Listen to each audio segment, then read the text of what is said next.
Hey, I'm Brigitte. What are you scared of? I don't have a lot of the most common phobias. I'm not afraid of flying. I'm not especially afraid of heights.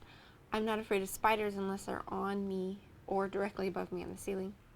When they're directly above you, they can feel your body heat, and a lot of times they like it. So I would just rather not have that happening. We're only scared of any of this stuff because we're scared of the worst case scenario, right? Scared the plane will crash and burn. Scared that that spider on the ceiling is poisonous and it's going to jump fangs first onto our jugular. But this whole justifying fears because of the worst case scenario can be dangerous for some people. For some people like me.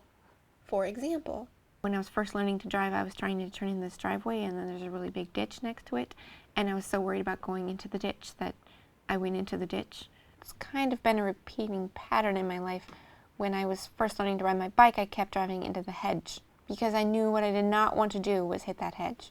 So I would just look at it and go into it. Even if you're not just focusing on the worst case scenario, fear can sometimes make you doubt what you know. Like, for example, my sister did not have the whole driving into ditches and hedges problem. When my sister first started driving, she would start to second guess herself about which side of the road was the right side of the road for her to be on. Nebraska driving is different. There's a lot of roads with no center lines, and then you often have to turn onto a road that does have a center line. And there'll be no cars around for a really long time. She would start overthinking it and getting nervous, and both sides of the road sort of felt right. This is not the kind of problem that you can even have in LA, so don't judge. Side note to my sister. Oh yes, I did just tell that story in my video blog. Don't be mad, okay? I have to take a new driver's license test soon, and I'm really scared about that.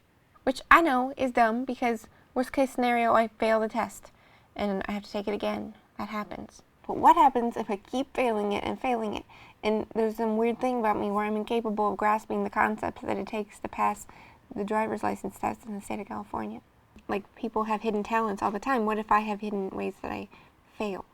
One of the most common phobias, maybe even the most common one depending on which poll you trust, is the fear of public speaking.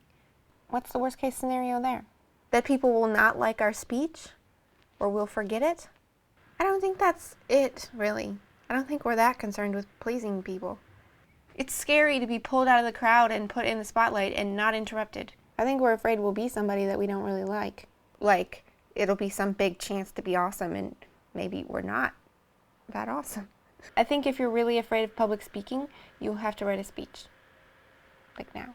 If you could pick any group of people and talk about anything you wanted, there's something you'd want to say. I really think that if everybody picked the group of people they'd want to talk to and wrote the speech that they would want to give to them, that would clarify a lot of stuff for a lot of people. And now, because I feel like I'm sounding like some kind of wannabe self-help guru, I'm gonna go. Have a good weekend.